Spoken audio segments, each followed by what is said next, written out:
Je suis Anestelle Dalpon, artiste-auteur, romancière, prête-plume et officiante de cérémonies poétiques. Je vois le monde en images et je danse avec les mots. Seule ou avec mes invités, je fais briller des histoires. Celles que l'on se raconte, celles qui nous révèlent, celles qui nous émerveillent, celles qui nous chouchoutent autant qu'elles nous chahutent. Installe-toi confortablement et écoute, tout simplement. C'est l'histoire d'un homme qui part souvent en vacances avec son beau camping-car. Son véhicule est bien lustré, lavé à chaque retour de voyage, avant d'être garé bien à l'abri. Il a ses petites habitudes, ce monsieur. Chaque fois qu'il se gare sur une aire de camping-car, il prend le temps de se mettre le plus à l'aise possible.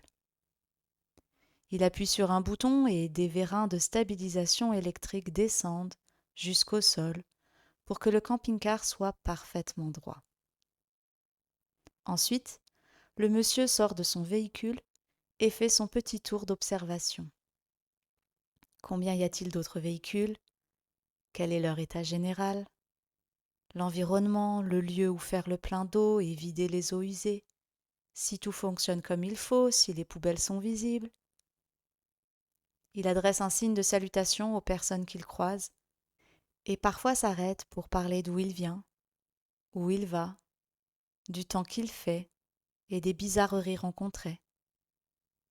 Ensuite, il rentre à sa maison roulante, donne un coup de chiffon sur son pare-brise afin d'éviter que les insectes écrasés durant le voyage ne s'incrustent trop longtemps et gâchent l'harmonie du véhicule éclatant. Ce jour-là, il s'apprête à rentrer chez lui, regarder la télévision avant d'aller visiter le joli village où il s'est arrêté. À ce moment-là, un autre camping-car arrive et se gare sur la place juste à côté. Ce véhicule est bien vieux. Il est comme raccommodé, autant sur la capucine qui doit avoir de sacrés problèmes d'humidité, qu'à l'arrière, où il a dû se cogner contre un mur ou il ne sait quoi. Le monsieur est fort content d'avoir un camping-car magnifique. Il aurait bien honte dans celui du voisin. D'ailleurs, le monsieur d'à côté sort de la cabine conducteur, lui adresse un signe de salutation, ouvre la soute arrière et en sort des cales à l'ancienne, en plastique, sur lesquelles il faut monter avec les roues pour espérer trouver un semblant d'équilibre. L'homme qui observe est bien content de ne pas avoir à faire toute cette manutention. La technologie et la modernité, ça a vraiment du bon. Avoir les moyens de se la payer aussi. Mais le voisin est très étrange. Il place les cales devant les roues avant, alors que le terrain penche déjà vers l'arrière. L'homme est perplexe, regarde le camion d'à côté s'élever vers l'avant et accentuer encore plus la pente naturelle du parking. Voilà un voisin qui ne doit pas avoir la lumière à tous les étages, mais cela ne le regarde pas, n'est-ce pas? Les gens bizarres, ça fait des histoires à raconter.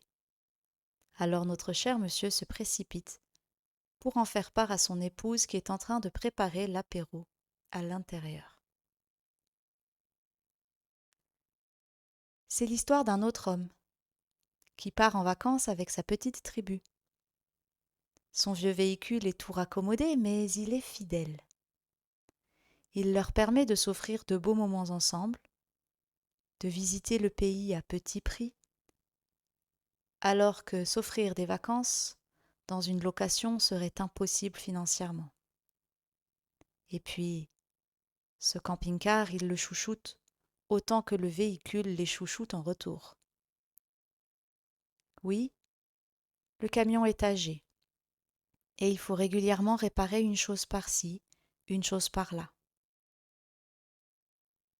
Et justement, la nuit dernière, le papy roulant a eu quelques fuites au niveau du lit au-dessus de la cabine conducteur.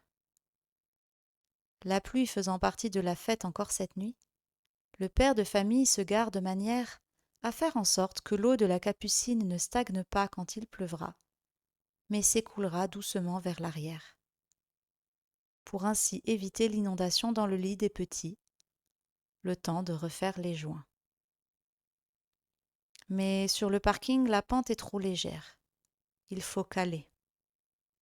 L'homme s'empresse de faire le nécessaire, sous le regard dubitatif de son voisin. Parfois, il est nécessaire d'accentuer un déséquilibre pour rééquilibrer ailleurs. Peu importe le regard des gens.